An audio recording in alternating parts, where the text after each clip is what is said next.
नमस्कार, मैं हूं आशीष चित्रांशी और आप देख रहे हैं द न्यूज लॉन्चर। उपराष्ट्रपति के चुनाव के लिए मतदान में अब 12 घंटे के करीब बचे हैं। मल्लिकार्जुन खड़गे का डिनर जो है, उस डिनर की चर्चा पूरे लुटियंस में है और पूरे राजनीतिक गलियारे में है।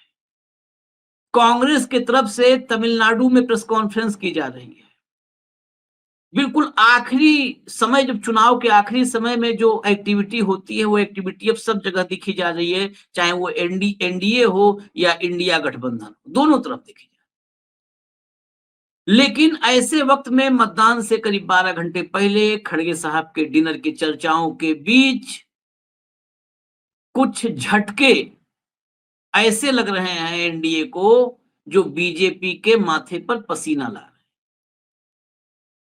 एनडीए या बीजेपी कहें, अगर कहें तो बीजेपी हिलती नजर आ रही है।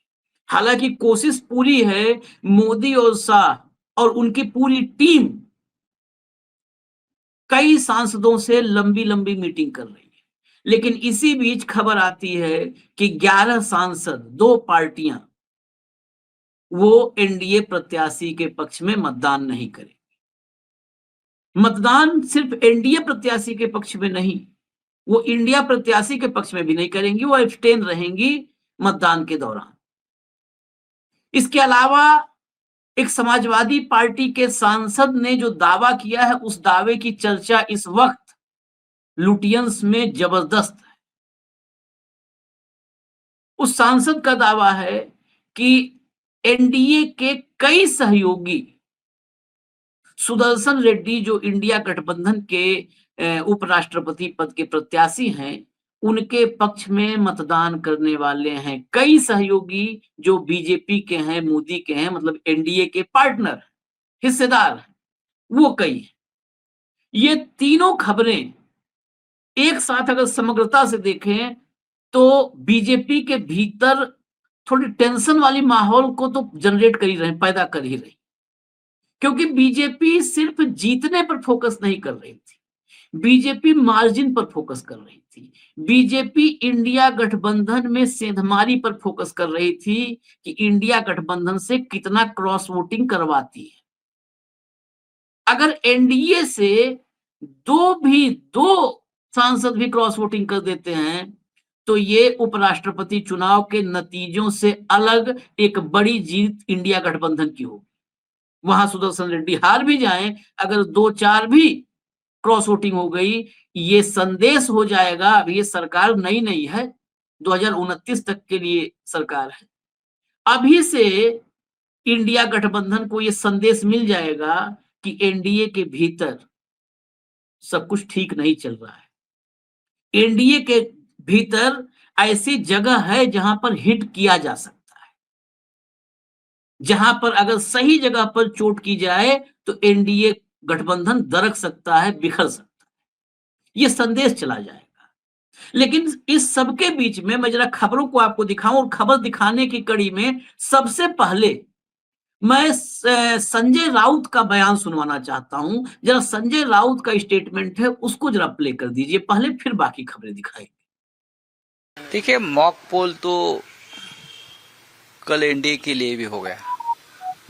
प्रधानमंत्री भी खुद मॉक पोल में बैठे थे। आज हमारे अपोजिशन के लोग मॉक पोल करेंगे। देश के जो सांसद होते हैं उनको भी मॉक पोल की जरूरत पड़ती है। एक अच्छा चुनाव हो रहा है। बात ऐसी है कि भारतीय जनता पार्टी के पास बहुमत नहीं है। उपराष्ट्रपति पद संवैधानिक पद है और हमारे जो उम्मीदवार है जस्टिस बी सुदर्शन रेड्डी जी ने एक आह्वान किया है और हमारा भी यही आह्वान है। ये जो मतदान सांसद करेंगे वो राष्ट्रहित के लिए होना चाहिए, संविधान बचाने के लिए होना चाहिए।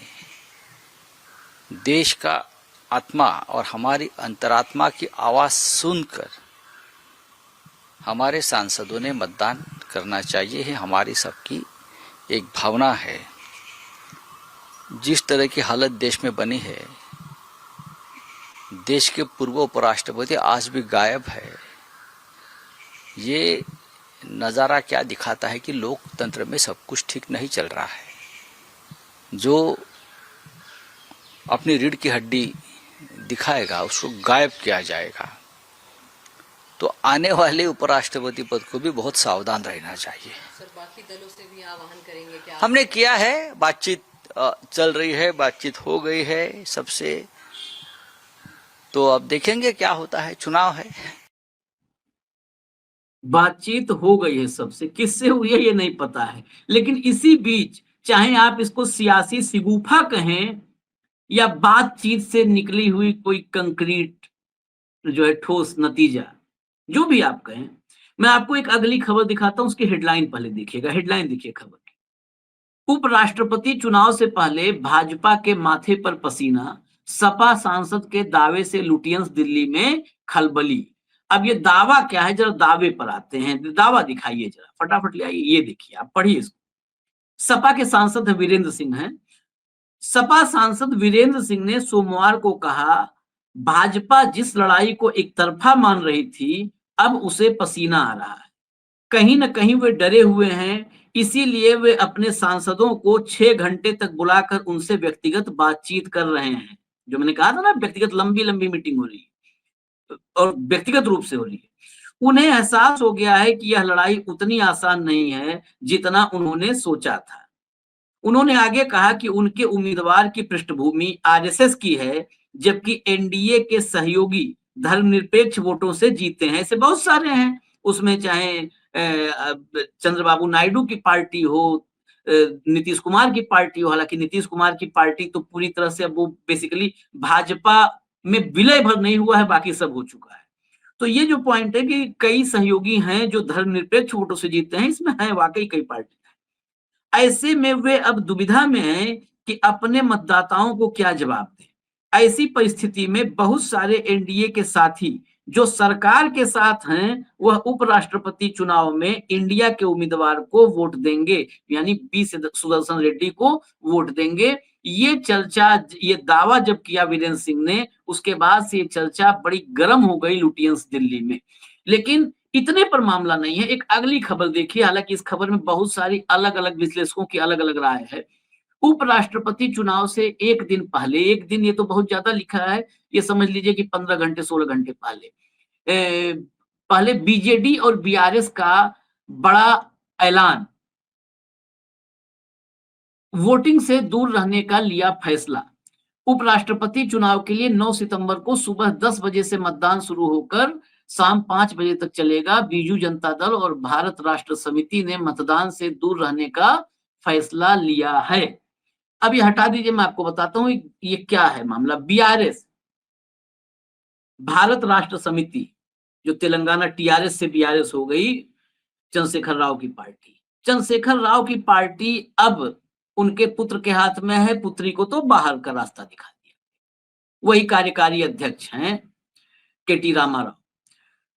उन्होंने फैसला सुनाया है जनता के सामने, मतलब वो सार्वजनिक कर दिया अपना फैसला कि उपराष्ट्रपति चुनाव से वो दूरी बनाएंगे, वो मतदान में हिस्सा नहीं लेंगे, एब्सटेन रहेंगे इस उपराष्ट्रपति चुनाव में मतदान से। 4 सांसद हैं कुल बीआरएस के, लोकसभा में तो खाता नहीं है, लेकिन राज्यसभा में 4 है। दूसरी तरफ जो दूसरी पार्टी है वो बीजेडी है, बीजू जनता दल, नवीन पटनायक की पार्टी, जिसे भाजपा ने अपने दांव पेंच में उलझा करके इस बार उड़ीसा से साफ कर दिया। प्रदेश की सत्ता भी छीन ली और लोकसभा में बिल्कुल सफाया कर दिया। इसके भी 7 सांसद राज्यसभा में अभी भी मौजूद है, क्योंकि बड़ा प्रचंड बहुमत हुआ करता था राज्य विधानसभा में, तो उसके जरिए 7 आए हैं। धीरे धीरे अब तो बहुमत घटा है, तो धीरे धीरे सांसद भी आगे घटेंगे, लेकिन आज है तो 7 और 4 ये 11 सांसद होंगे। ये 11 सांसद, बीजेडी ने भी फैसला किया है कि हम उड़ीसा की जनता के लिए संघर्ष करेंगे, लड़ेंगे। हालांकि इन दोनों पार्टियों के इस कदम को एक हद तक देखा जाए तो कहीं न कहीं एनडीए इससे थोड़ा सा कंफर्ट भी महसूस कर रही है कि ये कहीं ऐसा तो नहीं कि बीजेडी और बीआरएस जाते इंडिया गठबंधन के साथ मतदान कर देते। और उस दौर में जब बीआरएस के बीजेपी में विलय की चर्चाएं जोरों पर हैं, और ये चर्चा हमने नहीं शुरू की, ये चर्चा बीआरएस के प्रमुख की बिटिया ने शुरू की, के कविता ने शुरू की, तो ये 11 सांसद दूरी बना रहे हैं। तो इससे तमाम एक तरफ ये कहा जा रहा है कि एनडीए भी चैन की सांस ले रहा है कि एकदम ये क्लियर हो गया कि ये 11 सांसद नहीं रहे। अब 11 सांसदों के हटने के बाद जो अगर ये 11 सांसद अगर क्या फैसला हो गया नहीं आते हैं, तो अब जो संख्या 392 की थी जीत के लिए, वो 382 पर आ गई। 382 पर जीत होगी और गिनती 422 की बताई जा रही है। तो बीजेपी थोड़ा कंफर्टेबल होती नजर आ रही है, लेकिन दूसरी तरफ जो इंडिया अलायंस को करीब से देख रहे हैं और पूरे चुनाव को करीब से कवर कर रहे हैं, वो इसमें दूसरा एंगल बता रहे हैं। उनका कहना है कि ये 11 सांसद और खासकर बीआरएस के 4 वो भाजपा के पक्ष में मतदान करने वाले थे, वो सीपी राधाकृष्णन के लिए तैयार हो गए थे। लेकिन जो तेलुगु अस्मिता वाला मसला है, उसके वजह से बीआरएस फंस गई। तो 4 वोट जो भाजपा को मिलने वाले थे सीपी राधाकृष्णन को, वो 4 वोट कट गए। दूसरी तरफ जो बीजेडी के संसदीय दल के मुखिया हैं, राज्यसभा में जो लीड कर रहे हैं, वो पहले भी बीजेपी के साथ जा चुके हैं, बीजेपी के समर्थन में जा चुके हैं, बड़े महत्वपूर्ण, बहुत महत्वपूर्ण मसले पर संसद में जा चुके हैं। जिसके बाद बीजेडी में बड़ा पुरजोर आवाज उठी थी कि नवीन पटनायक को अब बीजेडी पर कंट्रोल करने की जरूरत है, क्योंकि बीजेडी के जो सांसद राज्यसभा में हैं, वो भी अब भाजपा के साथ हाथ मिला रहे हैं, अंदर खाने डील कर रहे हैं। तो जहां पर जो लीडरशिप थी, जो दिल्ली में जो डील कर रही थी, वो प्रो बीजेपी थे, वो बीजेपी के साथ जाते हुए नजर आ रहे थे। ये नवीन पटनायक का फैसला है कि अगर मान लिया कि मतदान में जाने की बात करते हैं नवीन पटनायक, देखिए यहां पर ये 2 मसले समझने होंगे। अगर नवीन पटनायक मतदान में जाने का फैसला करते और 7 सांसदों में 2-4 क्रॉस वोटिंग कर देते, और क्रॉस वोटिंग होती बीजेडी में, क्योंकि बीजेडी के कम से कम 4 सांसद ऐसे हैं, 3 से 4 सांसद, जो मेरी जानकारी में, अब नाम एक एक का लेना नहीं ठीक है इस मसले पर, क्योंकि फिर पार्टी से निष्ठा के मामले पर और कल ही मतदान है तो तमाम प्रश्न होंगे। लेकिन 3 से 4 सांसद ऐसे हैं नाम के साथ मेरे पास, जो भाजपा के साथ बहुत गहरी डील कर चुके हैं, वो शाह के साथ आ चुके हैं। तो ये 3 से 4 अगर जाते नवीन पटनायक इस पोलिंग में, तो बीजेडी से 3 से 4 सांसद क्रॉस वोटिंग कर सकते थे इनके पक्ष में, जो है एनडीए के पक्ष में। और ये क्रॉस वोटिंग न बीजेडी के राजनीतिक सेहत के लिए ठीक होती, न उड़ीसा में जो मैसेज जाता पॉलिटिकल बीजेडी का वो ठीक होता, और न बीजेडी के भविष्य की राजनीति में गठबंधन में किधर जाए उसके लिए भी नहीं ठीक होता। इससे ये साबित हो जाता कि बीजेडी बिखर चुकी है, उस पर नवीन पटनायक का होल्ड भी खत्म हो चुका है, सांसद अपना अपना रास्ता तलाश रहे हैं। तो ये जो पूरे चुनाव पर जो करीबी नजर रख रहे हैं निष्पक्षता से, उनका मानना है कि ये 7 और 4 11 जो वोट थे, ये आज के हालात में कुछ भी कोई कहे, ये भाजपा और एनडीए के साथ जाने वाले थे। तो ये 11 अगर मतदान से दूर रहते हैं तो 11 वोट का नुकसान एनडीए को होता हुआ नजर आ रहा है, और 11 वोट के नुकसान से जो मार्जिन बड़ा करने की कोशिश थी, नैरेटिव आगे जय जयकार मोदी जी का, जय जयकार फिर से होता ना, बड़ा जय जयकार मोदी जी की लोकप्रियता देखिए, मोदी जी ने झंडा गाड़ दिया, मोदी जी ने डंका बजा दिया, उस नैरेटिव को अंजाम तक पहुंचने से बाधित करने वाला ये कदम हो सकता है, ये 11 सांसदों का दूर रहना। फिलहाल अपडेट यही है।